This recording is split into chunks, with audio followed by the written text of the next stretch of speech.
Sejam bem-vindos aí para mais um plantão de dúvidas Python Birds. Esse plantão aqui pode participar quem se inscreve aqui no link do curso gratuito. Eu vou colocar aqui embaixo na descrição dessa gravação. Se você tiver o interesse de participar e também fazer um curso bacana gratuito sobre o Python básico, procedural e orientado a objetos, você se inscreve aqui e você tem a chance de participar desse plantão que agora tem acontecido às terças-feiras, 21 horas, e a gravação vai para o YouTube, mas você pode participar ao vivo e trazer aqui as suas dúvidas. Lembrando que esse curso aí está gratuito lá. Tá? Na dúvida de hoje, foi uma dúvida aqui do Fernando, que eu vou até ler aqui, porque ele tinha mandado aqui no chat, antes de começarmos aqui o plantão. O Fernando falou sobre a questão de Dunder, e aí tem atributo com underline só na frente, um atributo com 2 underlines na frente. Como é que fica todos esses underlines no Python, né? Essa salada de underlines, o que cada um significa? Foi essa a minha conclusão da pergunta do Fernando, que é muito boa para a gente esclarecer de uma vez aí o que são todos esses underlines que existem aí no Python, tá? Vou aqui compartilhar a tela para a gente codar como sempre. Me avisem se vocês estiverem vendo aqui o código.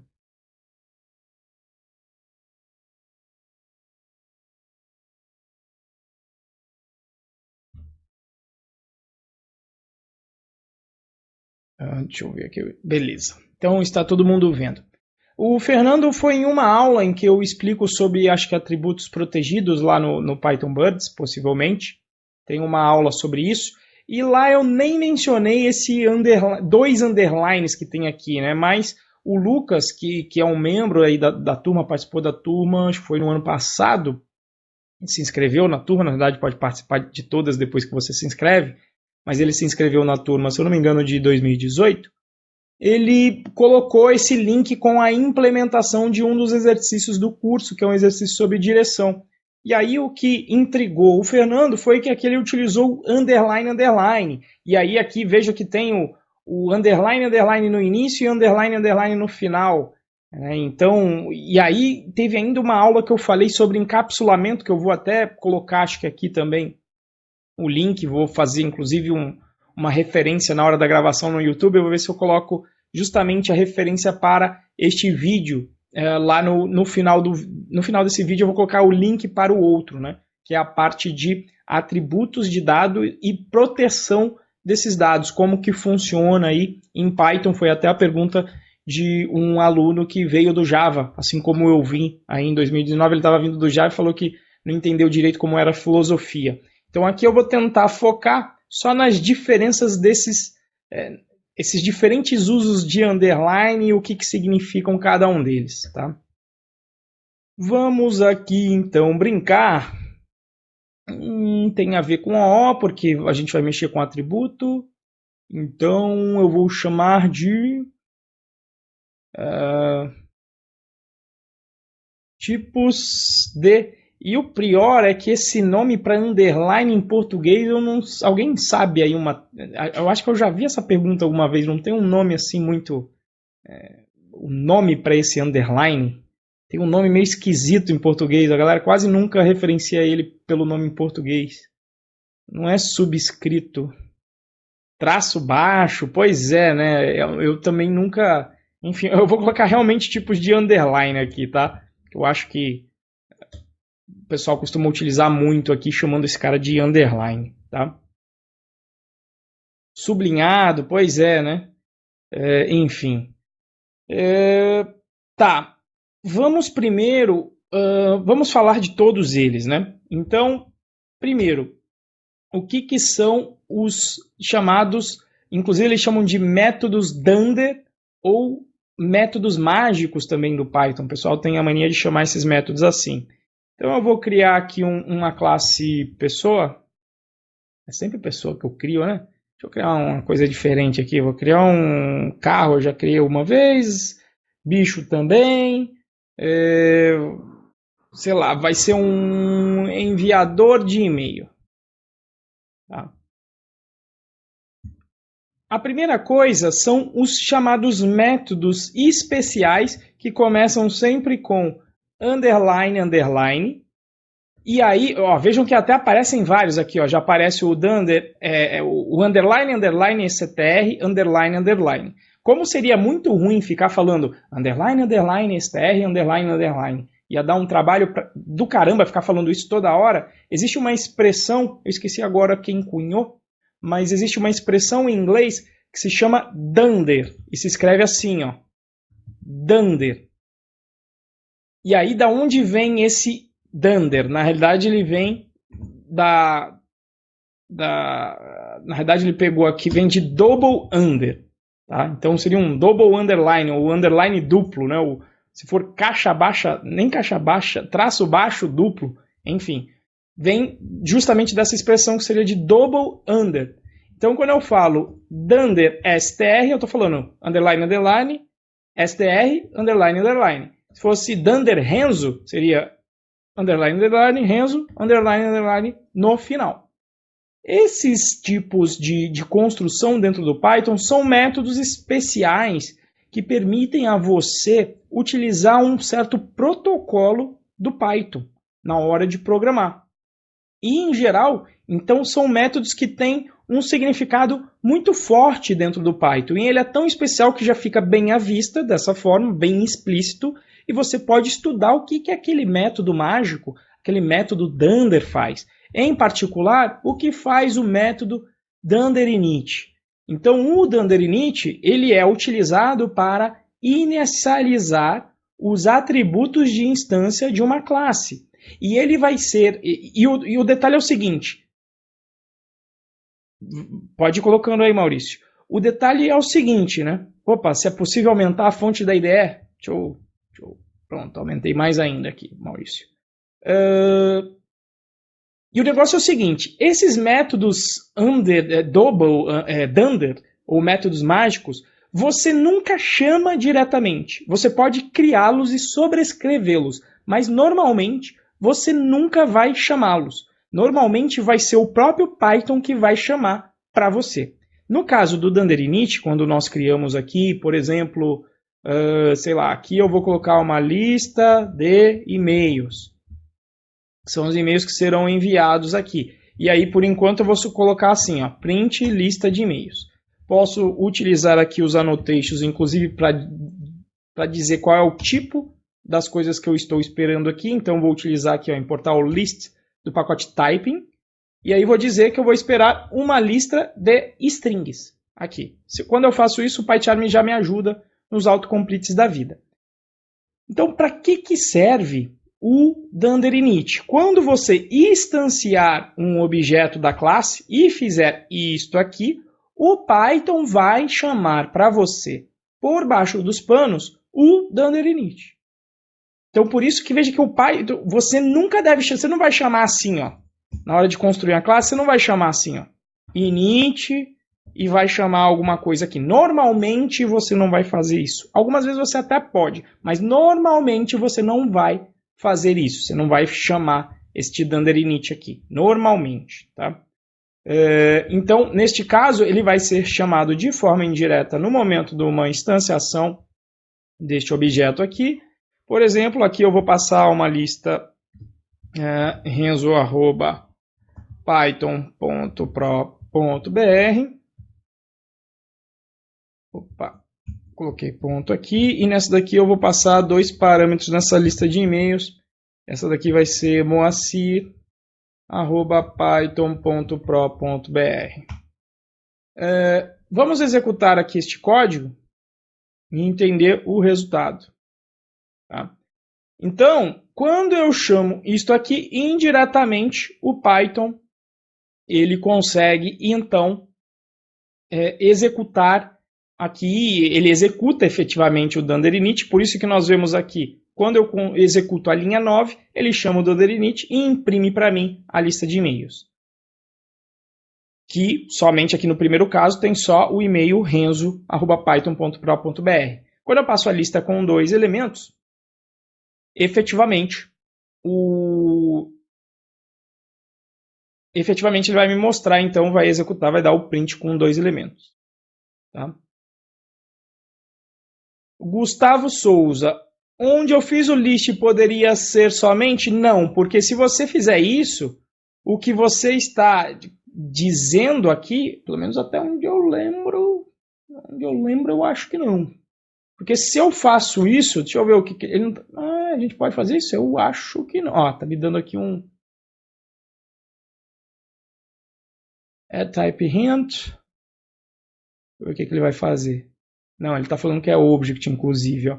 Porque quando eu coloco isso aqui eu estou criando uma lista e referenciando o primeiro elemento como sendo a classe str.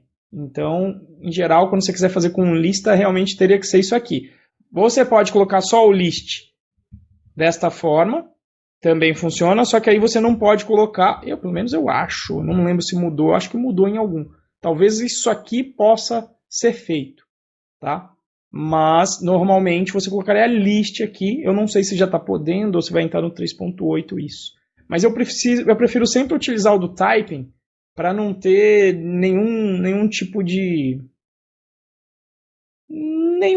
problema. Até porque quando você coloca o list, você está dizendo que é o list mesmo. Quando você coloca um type list, se de repente esse cara aqui se comportar como uma lista, pode ser que ele possa ser passado. Eu prefiro sempre utilizar o do typing, tá? Mas ainda não estudei de forma profunda aqui o annotation para chegar em alguma conclusão do que é melhor. Tá? Beleza, excelente pergunta aí, Gustavo. Tá. Como eu falei, esses métodos mágicos, eles permitem que você estenda a linguagem, o protocolo definido pela linguagem do Python. Por exemplo, aqui até não faz tanto sentido, o Ramalho tem um exemplo muito melhor no curso, tem um curso, se não me engano é no Objetos Pythônicos, que ele mostra uma coisa muito interessante, que é um tipo vetor, o vetor da matemática, vamos dizer que seja um vetor aqui no caso bidimensional. Né? Como costuma ser um vetor bidimensional? Você vai ter 2 atributos, o x e o y, que eu vou colocar aqui com valores default. Se você não passar nada, eu vou inicializar esse vetor como sendo no ponto 00. Deixa eu...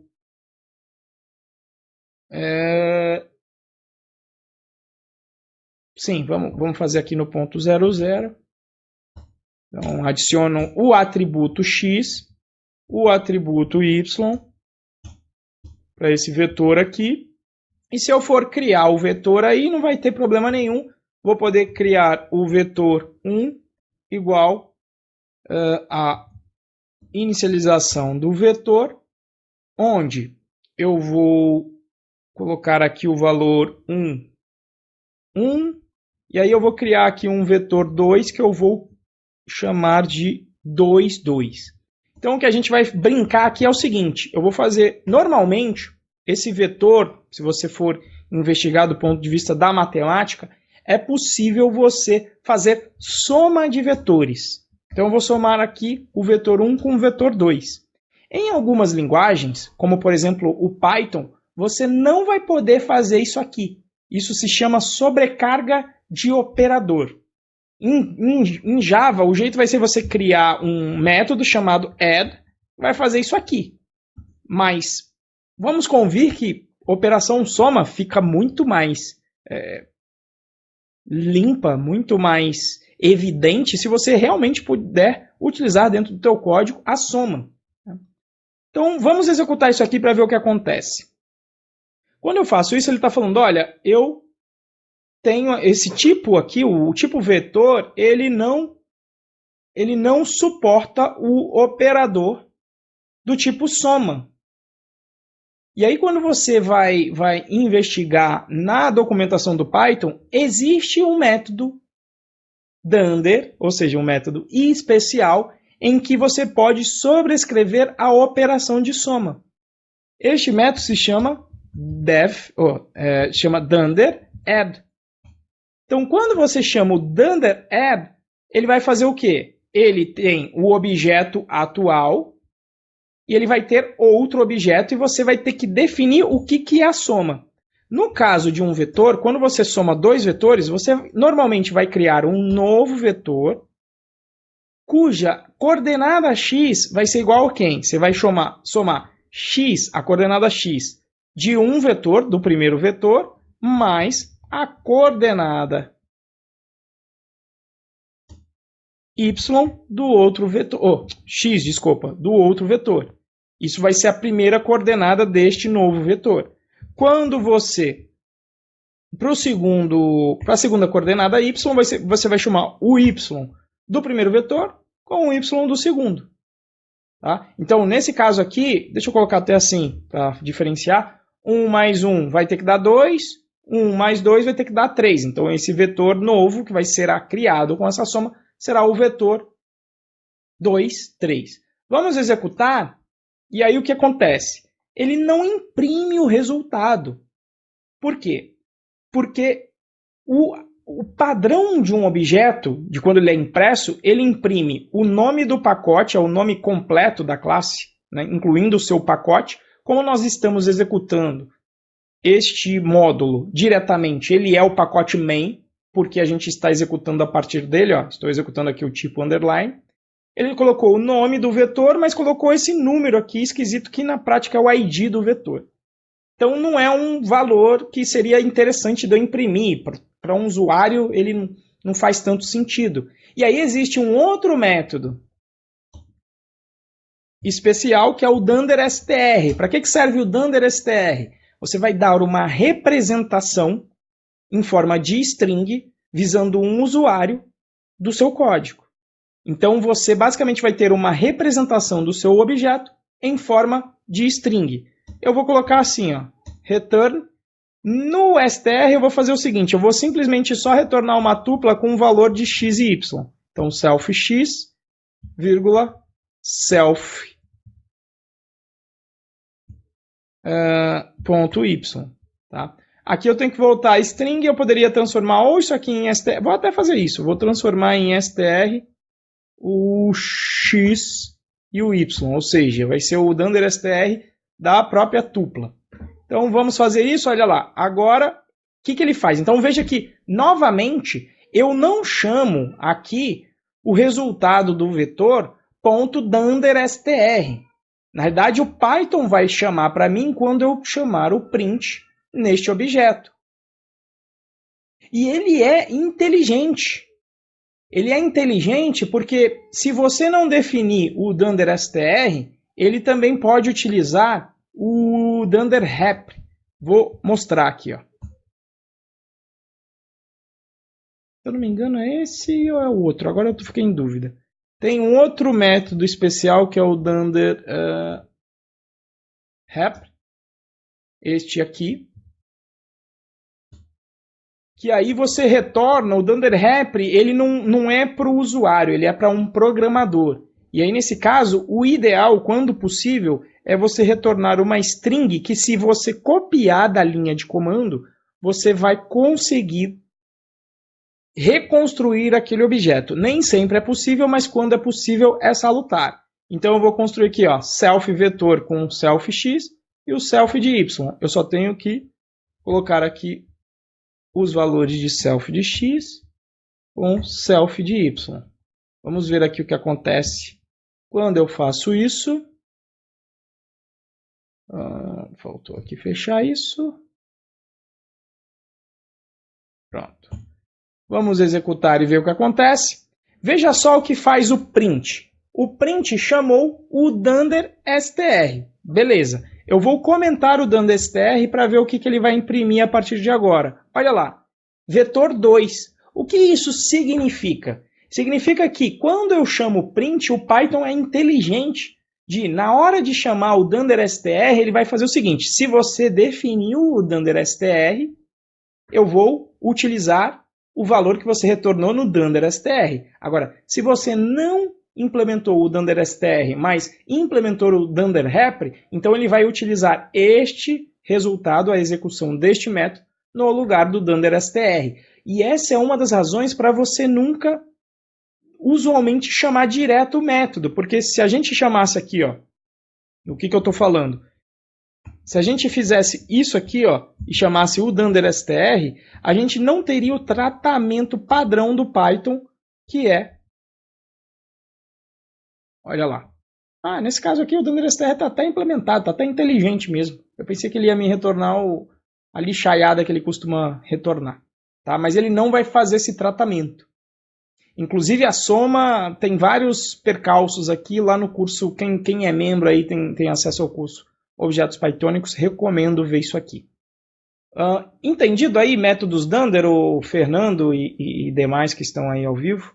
Thiago mandou aqui uma mensagem sobre o cunho de Dunder, acho que é de Ned... Putz, eu não vou nem me arriscar a ler aí. Ned Batchelder, sei lá, alguma coisa assim, num post de 2006. Possivelmente é isso aí mesmo. Deixa eu colocar aqui até o link do post.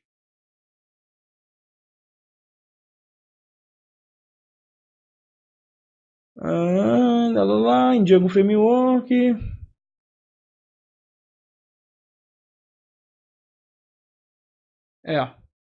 Pelo jeito ele mesmo. Obrigado aí, o Thiago, por me ajudar aí.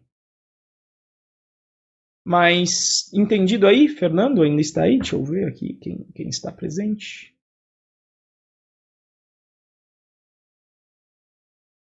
Calma. Aí agora vamos por partes, né? Igual o Jack Stripador, né? Beleza? Então, entendido. Então, o Dunder reservado para elementos aí especiais dentro do Python. Teve uma live que eu mencionei aí que nós falamos de encapsulamento, principalmente porque a pessoa tinha vindo do Java, né? Que se baseia no seguinte... você, em princípio, não deveria ter acesso a este elemento aqui. Tá? Não deveria ter acesso e, no momento, nós temos. Ou, por exemplo, eu quero proteger. Do jeito que está aqui, eu consigo pegar o valor do meu vetor 1 e mutá-lo. Tá? Pegar aqui, mutá-lo que eu quero dizer, alterar esse valor. Então, eu consigo pegar aqui o x, chamar de 3 e ele vai ser alterado. E o pessoal de Java precisa criar get and set a rodo, né? Porque eles não têm uma forma elegante de resolver que existe dentro do Python e dentro de algumas outras linguagens também como Lua, que é a chamada semântica de propriedade. O que é isso? Se eu tiver por acaso só fazendo... O que eu gostaria aqui, né, na forma de encapsulamento que a turma diz, seria proteger esse valor de x para que um usuário só pudesse acessar, que é o chamado método get, lá do Java, mas eu não gostaria que a pessoa pudesse efetivamente alterar este valor, que é o que eu fiz quando eu fiz vetor1.x igual a 3, e isso efetivamente alterou o vetor 1, tanto que aqui está dando soma 4, ou seja, 1 do valor do vetor 2 original. Esse aqui, como eu alterei para 3, na hora que ele fizer a soma aqui embaixo, vai somar com 4. Então, a turma de Java, eles têm que começar com um tal de método getAndSetter desde o início. Em Java, não. Em Java, como é uma linguagem mais dinâmica para você fazer as coisas mais rápido, sem ficar no teu caminho, somente na hora que você está prototipando, o normal é que a turma simplesmente crie os atributos publicamente. E se em algum momento você disser, olha, eu não gostaria, eu gostaria de encapsular, o que você vai ter que fazer? Né? Você vai ter que proteger o seu atributo. Como é feito isso em Python? É feito através do que a gente chama de convenção. Tá? Se você quiser muito, você consegue alterar, mas é uma convenção e é uma convenção forte. Então, se eu colocar um underline, eu estou tornando este atributo o chamado atributo protegido. Tá? Então, quando você tenta acessar aqui um atributo...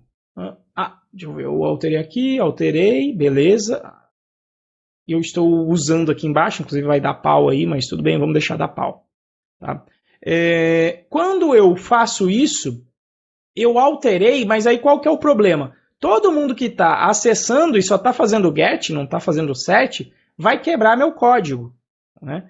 E isso passa a ser um problema que a gente viu que nós resolvemos como? você consegue criar um método utilizando o decorator chamado de property. Você consegue criar um chamado método get dessa maneira aqui. Só que você vai chamar ele de x. E aí você pode, então, retornar este valor. Por exemplo, o caso do x aqui. Vou fazer a mesma coisa para o y. Quando eu faço isso, isso também é o property também é um elemento especial do Python que, quando você acessa, veja que o próprio PyCharm parou de colocar a syntax highlight, você consegue efetivamente acessar esta property como se um atributo de dado normal fosse. Quando eu executar o código aqui, veja que agora vai funcionar. Ele funcionou, só que ele deu pau aqui. E o PyCharm também está me auxiliando. Porque ele está falando assim, ó, property x não pode ser, cannot be set. Quer dizer, ele não pode alterar o valor de x. E aí aqui você não poderia alterar mesmo. Né? Mas nada impede de você acessar o underline. Tá? E eu estou acessando aqui. Só que é assim. Python te trata como um adulto. Quando você... Aqui a convenção é muito forte. Quando tem um underline, o contrato, a convenção é a seguinte. Olha, desenvolvedor, quando você estiver utilizando, você não deveria acessar um atributo de um objeto que comece com underline. Esse atributo, quando protegido, ele só pode ser acessado diretamente pela própria classe ou por uma subclasse. E não é o caso aqui. Aqui nós estamos tentando acessar do console. Quando você faz isso, você está por sua conta e risco. Tá?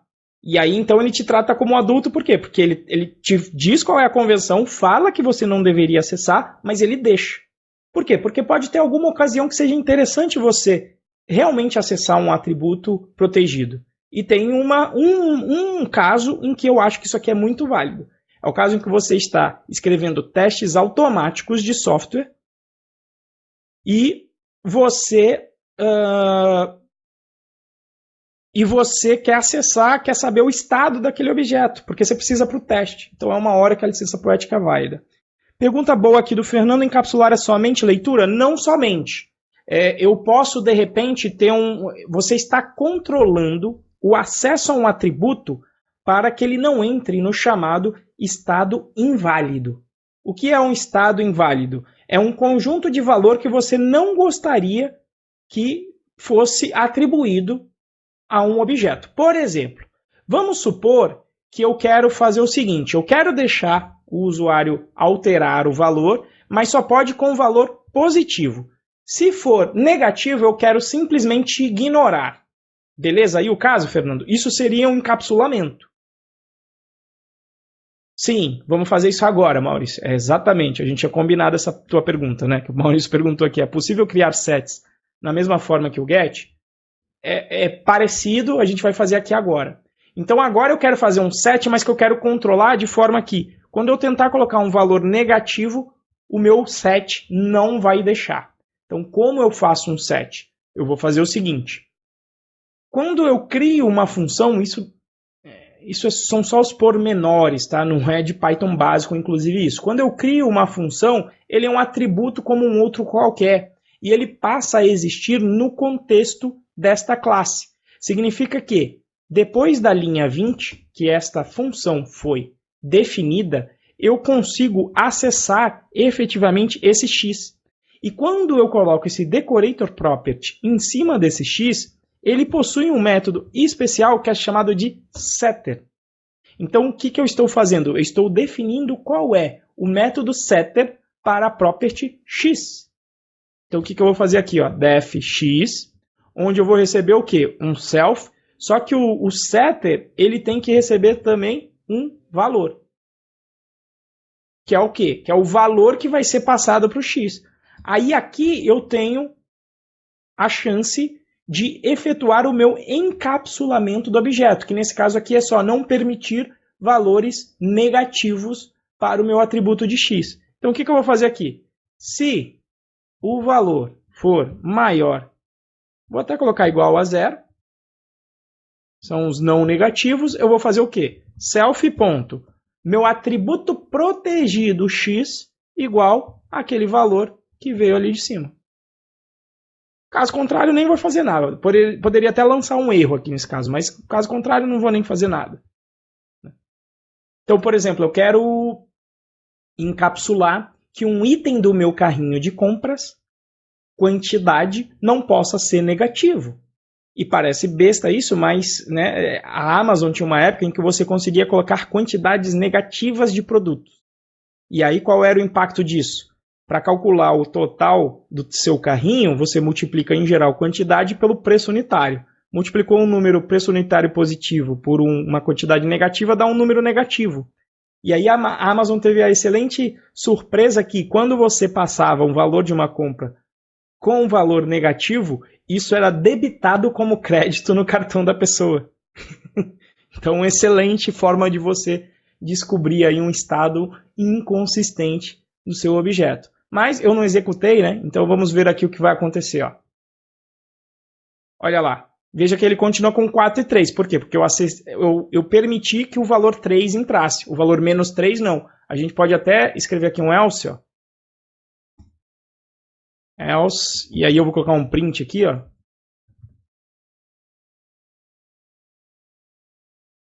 Valor negativo não utilizado. E aí eu vou colocar aqui 2 pontos e qual é o valor. Vamos executar de novo. Olha lá. Na hora do meu set de menos 3, ele imprimiu isso.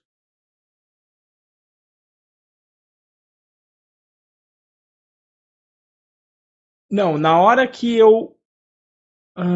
deixa eu entender aqui. É possível criar sets na mesma forma que o get. Inclusive aqui você já pode utilizar o set aqui em cima, né? Então valeria eu fazer isso aqui, ó, para já utilizar dentro do meu próprio construtor. Eu não fiz para o Y, né? Para o Y não ia valer isso aqui. Então do Y eu vou deixar quieto aqui, ó. Tá vendo? O próprio PyCharm me avisou, porque eu só fiz o set do X. Deixa eu ver a pergunta aqui, Wagner. Se eu não seto o protegido X, ele cria um novo atributo X maiúsculo o quê? Não entendi. Pode especificar melhor aí, Wagner, na pergunta? Então, posso ser por aqui? Pode, lógico. É que você deixou bem enfatizado que você tem que setar o que está protegido ali. Se você não coloca um underline ali, o que aconteceria? Boa pergunta. É isso aqui que você está falando? Isso. Se eu fizer isso aqui, o que faz o ponto X? Alguém? Aí, ó, o Thiago já matou loop de chamada, porque quando você acessa X, você está acessando o property. Então você chamou ponto X aqui em algum lugar, o que ele vai fazer? Vai perguntar pelo ponto X aqui de novo. Quando você pergunta pelo ponto X, ele vai executar o método de novo. E aí ele vai entrar de novo aqui. Aí quando você perguntar para o X, ele vai perguntar de novo. Então você vai cair no loop infinito que na realidade ele vai bater no maximum recursion depth exceeded, né? Então ele excedeu a profundidade máxima de recursão, que é de 1000. Então, aí dá ruim. Então tem que lembrar que tem que pegar esse cara, senão vai dar o loop infinito. Beleza? Excelente pergunta aí, Wagner. Mas o importante, entendido aqui o uso do underline, e a gente pode burlar aqui, né? Só que se você estiver burlando, é um problema seu, né? Vamos de novo, ó. O pai vai te tratar como adulto. Se você setar o underline aqui, ele vai funfar. Vector object has no attribute underline x. O que ele está falando aqui? Eu mudei errado?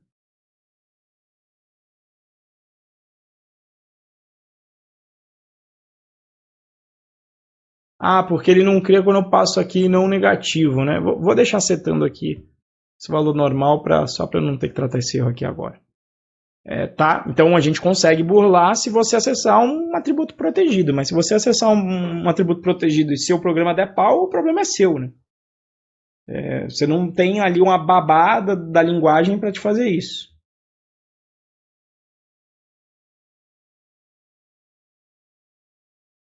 Sim, Maurício, temos que definir ali com um property primeiro. Pelo menos eu não lembro de eu precisar de um setter. Só de um setter e não de um getter. Não é tão comum.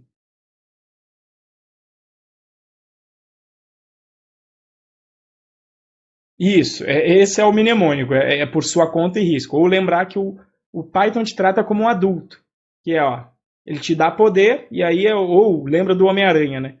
Toda parcela de poder corresponde a uma parcela de responsabilidade. Então, se você vai acessar um atributo protegido, eu deixaria isso claro, explicitaria, falaria o porquê você está fazendo aquilo. Uma licença poética que para mim é válida é na hora dos testes. Você quer verificar na hora dos seus testes se o valor de um determinado atributo privado está lá presente. Na hora dos testes eu acho perfeito. Em outro local eu vou evitar ao máximo possível, eu não lembro de fazer essa gangue, tá? Porque o risco de quebrar e dar merda é grande. Agora é o seguinte, esse então é o atributo protegido e tem muita gente que eu só vou nesse nível aqui no Python. Se eu não me engano é o... Putz, eu estou esquecendo o nome hoje das referências aí. O cara que trabalha no livro, escreveu... trabalha no livro. Trabalha no Google e ajudou no livro do Luciano Ramalho. Caceta, qual que é o nome dele? O cara tem um bigode. Python... sei lá, vou colocar assim... Famous Python Programmer. Ou, assim, Fluent Python. Acho que é Revisors. Sei lá como é que é essa aqui.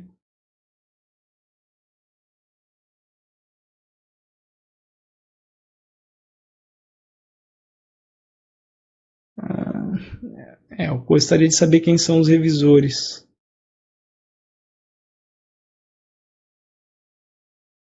Como é que eu fui esquecer o nome? Tá lá na capinha. Tô quase abrindo meu Kindle aqui pra ver se eles falam alguma coisa aqui.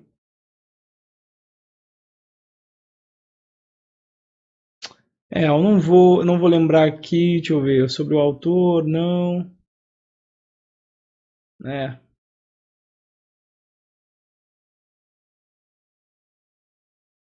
Eu esqueci. Enfim, depois eu lembro.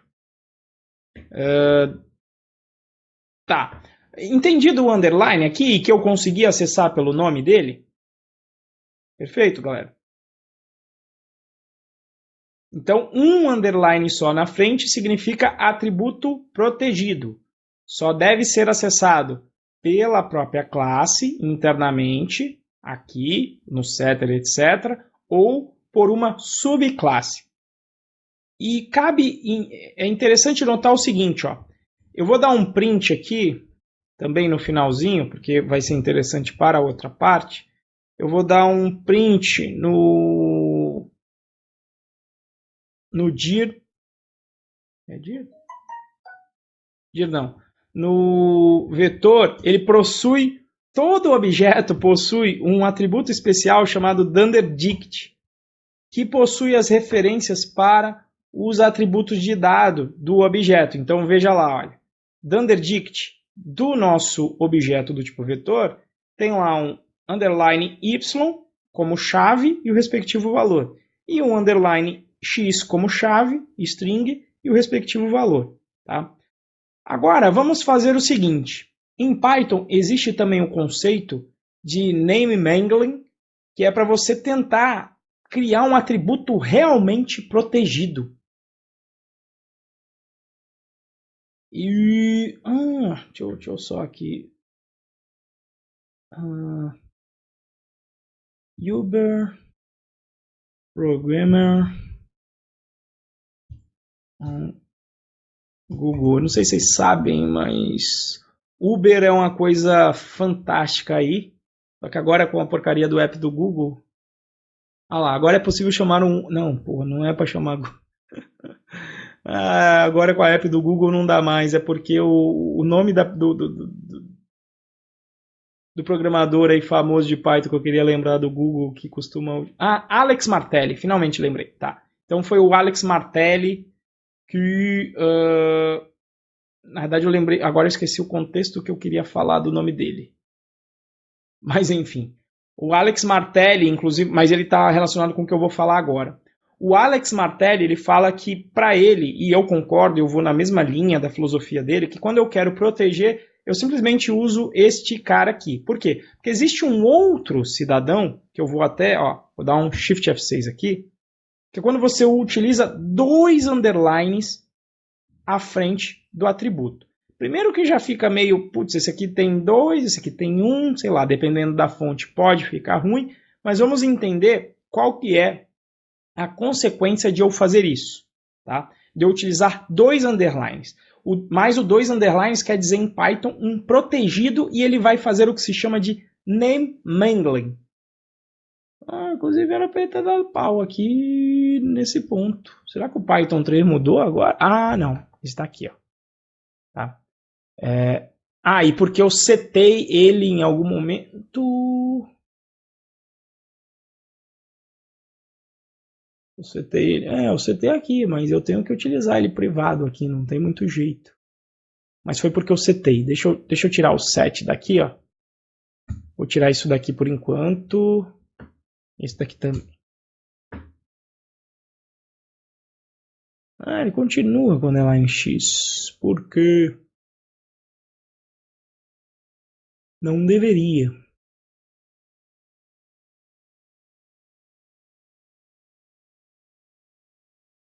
E se eu fizer via 7 também, esse cara? X igual a X. Vamos ver o que acontece. Não, ele continua. Antigamente ele não vinha. Mas por que ele está com menos... o menos 6 foi porque eu criei. Peraí. Vou tirar todos os sets aqui, pronto. Agora sim. Então isso aqui é o que se chama de name mangling. Tá? Como é que funciona isso aqui? Este underline, inclusive agora eu acho que eu posso voltá-lo aqui que ele vai... Isso, agora vai funcionar da mesma forma. Quando você coloca 2 underlines, o Python vai fazer o que se chama em inglês de name mangling. Maurício, justamente, o Alex Martelli cunhou o termo duck typing, tipagem de pato, perfeito. Então, no name mangling, o que vai acontecer? Para ele proteger, quando você coloca underline, ele vai alterar o valor desse atributo para underline, nome da classe, depois seguido de underline, o nome do atributo. Então, como é X, ele colocou X aqui. Para quê? Para você não conseguir acessar esse cara diretamente mesmo. E se você tentar, né, print vetor ponto underline X, vai dar erro, por quê? Porque não existe. Então é uma forma de proteger ainda mais. Né? E o legal é que quando você usa este cara aqui dessa forma mais privada, você também está meio que protegendo este atributo se você fizer uma subclasse dela. Porque como ele colocou o nome da classe, se você por acaso criar um underline numa subclasse, ele vai criar o nome do atributo daquela forma que nós vimos ali. Deixa eu comentar aqui isso. Que é isso aqui. Então, se tivesse aqui um vetor, sei lá, um vetor legal, vetor filho, que é de vetor, ele ia colocar o que aqui? Underline, vetor filho e o underline X. Ou seja, você evitaria as colisões, inclusive com subclasses. Porque, efetivamente, quando você faz o privado, a sintaxe de um privado nas linguagens costuma ser o seguinte: somente esta classe pode acessar. Nem a subclasse pode acessar esse cara. Tá? Mas é assim, esse não pode acessar é entre aspas, porque tudo é acessível no Python. Então, se a gente executar aqui, a gente sabe que ele chama underline vetor X. Então, nada impede de você dar uma roubadinha e acessar diretamente esse cara colocando o quê? Underline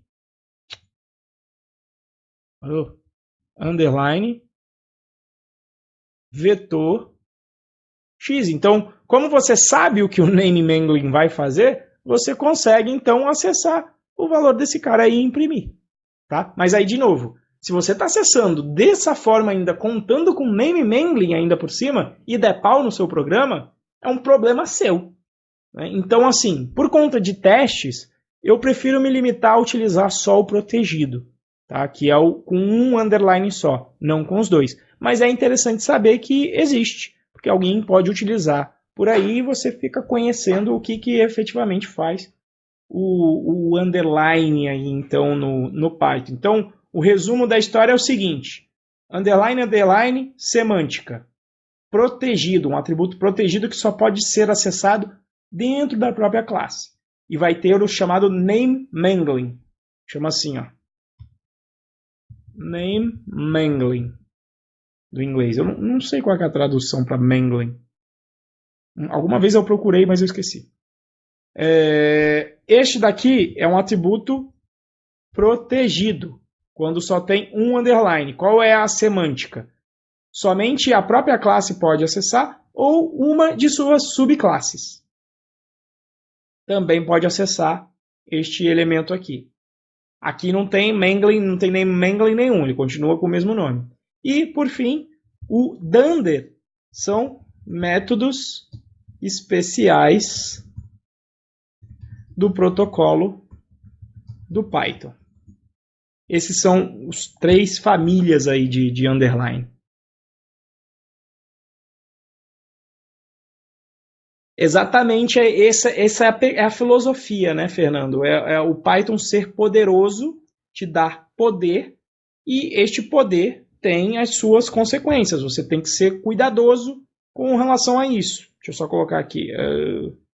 Exemplos de uso de underline. Então, assim, é Homem-Aranha. Com grandes poderes vem grandes responsabilidades. Qual que é o pró? O pró é que você tem bastante poder. Qual é o contra? O contra é que você pode fazer besteira com eles. Java já é uma filosofia oposta. É uma filosofia em que você é uma criança, então eu não vou te dar muito poder porque você pode fazer besteira com ela. Tanto é que vai fazer metaprogramação em Python. É uma moleza fazer metaprogramação com Python. Você consegue acessar atributo pelo nome com o método getAtter. É uma função, acabou. Agora, vai fazer metaprogramação em Java. É um inferno. Por quê? Porque a linguagem foi feita para não permitir esse tipo de coisa. Então, quando você precisa, em alguns momentos você precisa, vai ficar muito complexo. Por exemplo, vai ver o ARM do Java, um Hibernate, vai ver aquilo escrito. Putz, dor de cabeça danada. Hibernate, Spring, os frameworks em Java são muito complexos de serem escritos. Porque é a hora que você precisa de poder. E aí, como a linguagem te poda, você vai ter muito mais trabalho. Já o Python vai pela filosofia oposta, né? A brincadeira que o Luciano faz no curso, brincadeira não, mas é uma analogia muito, muito boa, com o chamado Safe Button. Cadê? Não é exatamente...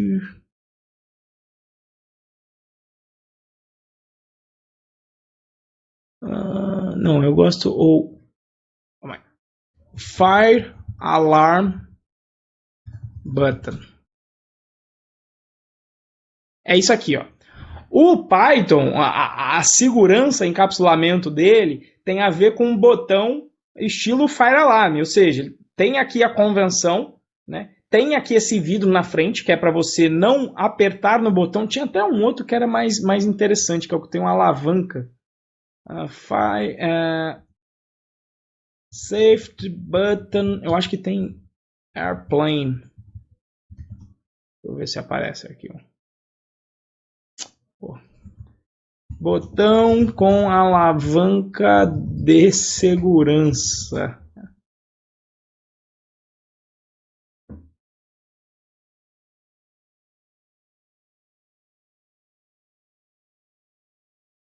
Putz, eu não acho eu não sei agora o nome do botão com alavanca de segurança.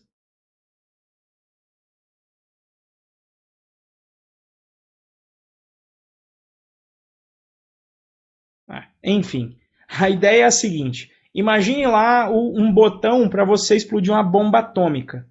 Ele não pode ser um botão simples que você apertou e acabou.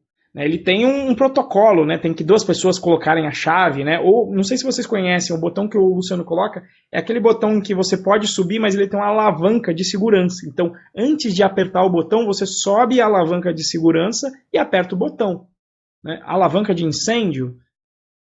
a alavanca de incêndio também é um bom, né? A alavanca de incêndio, ela também é um bom exemplo, né? Porque, assim, o vidro está aqui, né? Então, para puxar a alavanca com o vidro, você tem que pegar o martelo, você tem que quebrar o negócio. Então, assim, você sabe que você está quebrando, mas, assim, quando pega fogo, você quer quebrar, né? Você precisa desse poder de ligar o alarme de incêndio. Então, a convenção do vidro está ali por uma segurança para te dizer, olha, não aperte de bobeira. Quer dizer, se você encostar o braço, você não vai apertar, você não vai fazer aquilo sem querer. Porque o vidro está ali deixando explícito que aquele botão não deve ser apertado em condições normais de temperatura e pressão. Agora, quando começa a pegar fogo e você precisa desse poder, então você quebra o vidro e aperta o botão, né? No caso do Java, não, você morreria queimado onde você estivesse, porque o botão não existe mesmo. Ou se existe, ele está com um cadeado, com uma trinca, com, sabe, com um segredo, você tem que descriptografar e etc. Então vai dar um trabalho danado, né? E aí na prática pouca gente vai fazer isso, só vai fazer se for muito importante, como no caso aí de um ORM da vida. Deixa eu ver aqui a próxima. Deixa eu ver. Deu para entender aí, Fernando? Então todos os underlines do Python. Então eu tenho dunder, tenho um underline e dois underlines. Essa flexibilidade, o Maurício aqui, o que eu gosto muito no Python é o fato de não impor o que e como devemos fazer, simplesmente orienta as melhores práticas para facilitar o desenvolvimento. Somos dois, Maurício, é o que eu gosto também na linguagem. A imagem do incêndio, aqui o que o Wagner tinha comentado. Switch over, o Thiago só me salva aqui. Thiago, você tem que participar de todas as lives aí, cara. Deixa eu fazer aqui.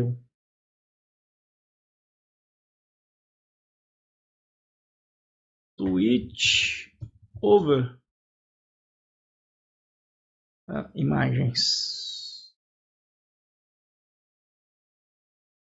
Ainda não veio. É um botãozinho que tem uma alavanca em cima.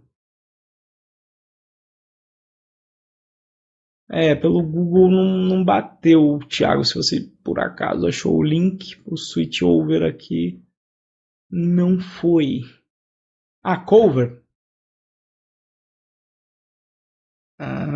Então deve ser isso mesmo. Faz sentido. Eu não sabia o nome em inglês. Não. É um em que em geral tem isso aqui, ó. Você tem que puxar para cima. É isso aqui, ó. Tá vendo, ó? É esse aqui, ó. Então a analogia, né, com o privado é esse. Em geral, esse aqui é um que está aberto, mas normalmente ele pode estar aqui fechado. Então ele está fechado, não é um botão. Você sabe que não é um botão que você vai apertar em qualquer situação. Então para você apertar, você tem que efetivamente primeiro subir a alavanca e depois apertar o botão, que é o que se você acessar um atributo protegido ou privado, é isso que você está fazendo. E aí é por sua conta e risco, você é adulto para fazer isso. No Java, isso aqui, como eu falei, teria isso, teria um cadeado, você teria que pedir uma chave para o zelador até você conseguir apertar o botão. Eu uso bastante os protegidos, viu, o Fernando? Os protegidos eu até costumo utilizar. Acho que eu até utilizei no projeto do Python Birds. Eu utilizo eles justamente porque não faz sentido acessar alguns elementos lá. GitHub Python Birds. É isso? Com hífen? Não? Será que está sem hífen? Está sem hífen. Eu uso, por exemplo, aqui nos atores, apesar que eu acho, aqui, ó, caractere ativo. Ou seja, isso aqui é protegido, não mexa nisso. Só a subclasse pode mexer. Por exemplo, se eu fazer o switch aqui para simples solução, que aí a coisa já está implementada, você vê que o caractere ativo de um ator é um A. Qual que é a semântica de um atributo protegido? A própria classe pode acessar, então olha lá, própria classe acessando, e as subclasses também podem alterar. Então, por exemplo, o caractere ativo de um ator é O. Por que eu coloquei protegido? Porque eu não quero que ninguém mude esse caractere, porque senão o jogo não vai funcionar direito. A pessoa só deve sobrescrever isso quando ela fizer uma subclasse. Quando ela está no meio de um método implementando, como foi lançado, colidir, ela não deve alterar esse valor aqui. Tá? Então eu deixei protegido. Então o underline eu costumo utilizar. O underline 2 vezes não. E aí ainda tem o Alex Martelli fala assim, é bem interessante essa pegada dele, que ele fala, se você vai utilizar isso aqui, e aí é uma coisa, esse name mangling, concorda que vai contra o Zen do Python, de explícito é melhor que implícito, porque ele vai fazer uma coisa implícita. Então ele fala, se você vai utilizar aqui, então seja explícito, faz o seguinte, bota assim já. Bota já completo, pronto. Você conseguiu com um underline, só que agora você está fazendo isso de uma forma explícita, o que você estava querendo fazer com os dois underlines, então você faz de uma forma explícita e aí está tudo certo. Vai ter que acessar só de forma explícita. Nesse caso aqui eu teria que alterar todo mundo que está com underline, mas ele fala, faça isso. Se você quiser muito, faça isso. Só que ele fala, eu utilizo só underline e assim, nunca tive assim grandes problemas com isso. Tá? Permitir que uma subclasse acesse e tenha conhecimento de um atributo nunca me trouxe problema não. Beleza, galera? Tranquilo?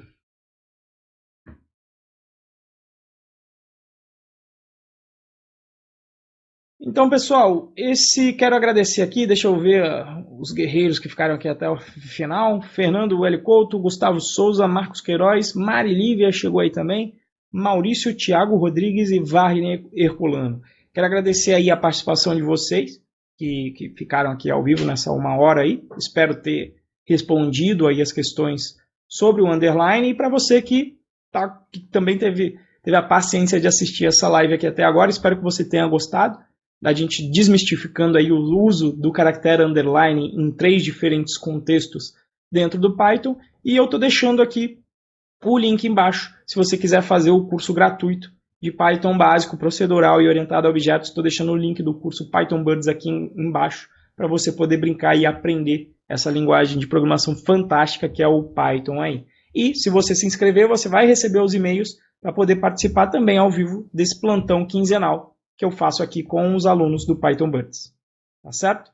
Muito obrigado, pessoal. A próxima sempre é de 15 em 15 dias, Maurício. Então, na próxima terça-feira, daqui 15 dias, a gente vai ter aula. Hoje é dia 10, então dia 25 de setembro. Tá bom? Então é isso, pessoal. Grande abraço aí, boa noite. E a gravação eu mando depois por e-mail também. Coloco lá no YouTube e mando para vocês por e-mail. Falou, galera. Boa noite.